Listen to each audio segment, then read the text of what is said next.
आज मैं कक्षा 5वीं को उनके रिमझिम 5 का 15वां पाठ पढ़ाने जा रही हूँ, जिसका शीर्षक है बिशन की दिलेरी।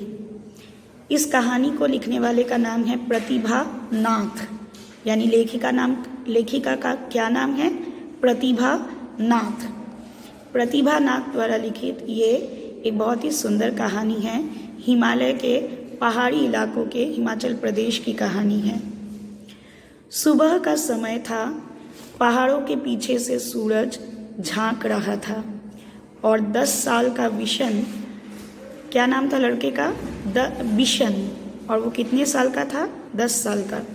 वो घर से बाहर निकल आया और रोज़ वो इसी समय इसी रास्ते से कर्नल दत्ता के फार्म हाउस पर जाया करता था, क्योंकि कर्नल दत्ता की पत्नी पढ़ाई में उसकी मदद किया करती थी। फार्म हाउस से लगे जो सेबों के बाग हैं, उसमें कीटनाशक दवा का छिड़काव हो रहा था, यानी कीड़ों को मारने वाली दवा, कीटनाशक दवा, उसको छिड़का जा रहा था सेबों के पेड़ पर। और बहुत तड़के, यानी बहुत ही सुबह सवेरे भोर के समय ये काम शुरू हो जाता था। बिशन पहाड़ी रास्तों से, यानी पगडंडी से अभी सड़क तक आ ही रहा था कि उसे गोली चलने की आवाज़ सुनाई दी। उसने इधर उधर देखा, उसे कोई भी नज़र नहीं आया। वह कुछ दूर चला कि उसे फिर से गोली चलने की आवाज़ सुनाई दी, और इस बार 2-3 गोलियां एक साथ चल रही थी। गोलियों की आवाज़ से पूरी घाटी, यानी पहाड़ों से घिरा हुआ वो स्थान गूंज उठा। पूरी घाटी गूंज उठी। ठीक है। पंछी घबरा गए, आसमान में गोल गोल चक्कर काटने लगे, और बिशन सहम कर, यानी डर कर, पेड़ों की आड़ में, पेड़ों के पीछे छिपकर खड़ा हो गया। बिशन जहाँ खड़ा था वहीं पर चुपचाप खड़ा रहा। वहाँ उसे सीढ़ी नुमा खेत दिखाई दे रहे थे। सीढ़ी नुमा खेती यानी टेरेस फार्मिंग, और फलों के बाग भी साफ नज़र आ रहे थे। और खेत कौन से थे? गेहूं के खेत थे, और खेतों में काम करते हुए किसान भी उसे दिखाई दे रहे थे। फसल एकदम तैयार खड़ी थी, यानी गेहूं की बालियां पक गई थी, और सुबह की हल्की धूप में जो ये बालियां हैं ये सुनहरे लग रहे थे। बिशन कुछ सोच ही रहा था कि गोली किसने चलाई होगी, या फिर क्यों चलाई होगी, कि तभी एक और गोली की आवाज़ आई, और एकाएक बिशन को गोली चलने का कारण भी समझ में आ गया। जब खेतों में फसल पक जाया करती है, यानी गेहूं के खेतों में जब फसल पक जाते हैं, तब दाना चुगने के लिए ढेरों तीतर इस समय आया करते हैं, और शिकारी भी इसी समय सुबह सुबह तीतर मारने चले आया करते हैं। पिछले साल भी यही हुआ था। उन्होंने बहुत से तीतरों को मारा था।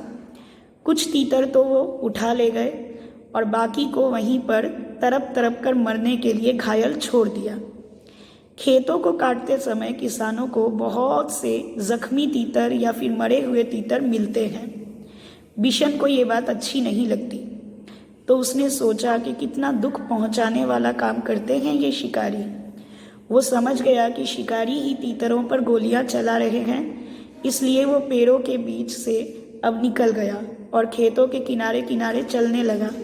वो चलते चलते सोच रहा था कि इन शिकारियों को सबक सिखाना ज़रूरी है, एक शिक्षा देनी ज़रूरी है, लेकिन वो उन्हें कैसे सबक सिखाएगा ये उसे समझ में नहीं आ रहा था। तभी उसके पाँव के पास एक आवाज़, एक सरसराहट सी हुई। उसने देखा कि एक घायल तीतर गेहूं की बालियों के बीच में फंसकर छटपटा रहा है। बिशन वहीं घुटने के बल बैठ गया और घायल तीतर को पकड़ने के लिए वो कोशिश करने लगा, लेकिन तीतर घबरा कर छिटक गया और खेत के और अंदर चला गया। बिशन जानता था कि शिकारी इस तीतर को खेत के अंदर ढूंढ नहीं पाएंगे, और फिर घायल तीतर यहीं तड़प तड़प कर अपनी जान दे देगा।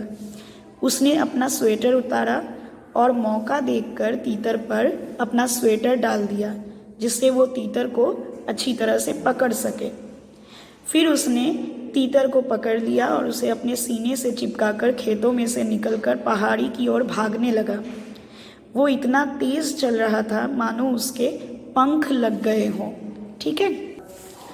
कर्नल दत्ता के घर के रास्ते में एक तरफ गेहूं के खेत थे और दूसरी तरफ कंटीले तारों की बाड़ थी। ठीक है। कांटा तारेर बेड़ा बोलते हैं ना बंगाली में। ठीक है। फेंसिंग। बिशन वैसे तो कंटीले तारों की बाड़ में से होकर निकल सकता था, परंतु इस समय उसने दोनों हाथों से तीतर को संभाल कर पकड़ा हुआ था, इसलिए वो खेतों के साथ साथ ही छिप छिप कर चलने लगा ताकि शिकारी उसे देख न ले। कुछ ही दूर गया था कि पीछे से एक भारी सी आवाज़ आई, लड़के रुक जा, नहीं तो मैं गोली मार दूंगा। लेकिन बिशन चुपचाप चलता रहा, रुका नहीं। उस आदमी ने दोबारा चिल्लाकर कहा, रुकता है या नहीं? तब तक बिशन कंटीले तारों के पास आ गया था और उसका दिल तेजी से धड़कने लगा था। वो थोड़ा डर रहा था कि वो आखिरकार तीतर को बचा पाएगा भी या नहीं। अब उसके लिए आगे बढ़ना मुश्किल था क्योंकि सामने कंटीले तारों की बाड़ थी, इसलिए फिर भी वो रुका नहीं। उसने कोई जवाब भी नहीं दिया। तभी बिशन को भारी भरकम जूतों की आवाज़ सुनाई दी जो तेज़ी से उसी के पास आती जा रही थी। पीछे से आ रहा शिकारी गुस्से में ज़ोर ज़ोर से चिल्ला रहा था, मैं तुझे देख लूँगा, तू मेरा शिकार चुरा कर नहीं ले जा सकता। बिशन के लिए आगे निकल भागने का रास्ता नहीं था। अगर वो सड़क से जाता तो शिकारी को साफ दिखाई दे जाता, इसलिए उसने खेतों के छोटे रास्ते से जाना निश्चय किया, मतलब तय किया। खेतों से आगे के रास्ते में अब कांटेदार झाड़ियाँ थीं, थॉर्नी बुशेस। बिशन उसी रास्ते पर घुटनों के बल अब चलने लगा। बहुत संभल कर चलने पर भी उसके हाथ पाँव में कांटों की खरोंचें आ गई। खरोंचों से खून भी बहने लगा। उसकी कमीज़ का आस्तीन भी फट गया। आस्तीन यानी स्लीव्स। वह जानता था कि कमीज़ फटने पर उसे उसकी माँ की डांट खानी पड़ेगी, पर बिशन को एक बात का संतोष तो था कि अब तक उसने तीतर की जान बचाने में कामयाबी हासिल की थी। झाड़ी से बाहर आकर वो सोचने लगा कि कैसे पहाड़ी के कोने से फिसल फिसल कर नीचे पहुंचा जाए, लेकिन उस कोने में घास बहुत ज़्यादा थी और उसके कारण काफ़ी फिसलन भी था। बिशन थक कर वहीं एक किनारे बैठ गया। अभी वो बैठा ही था, यानी कुछ सोच रहा था कि तभी उसे पाँवों की आहट सुनाई दी। आहट सुनते ही वो दौड़ने लगा। दौड़ते दौड़ते आधी पहाड़ी वो पार कर चुका था।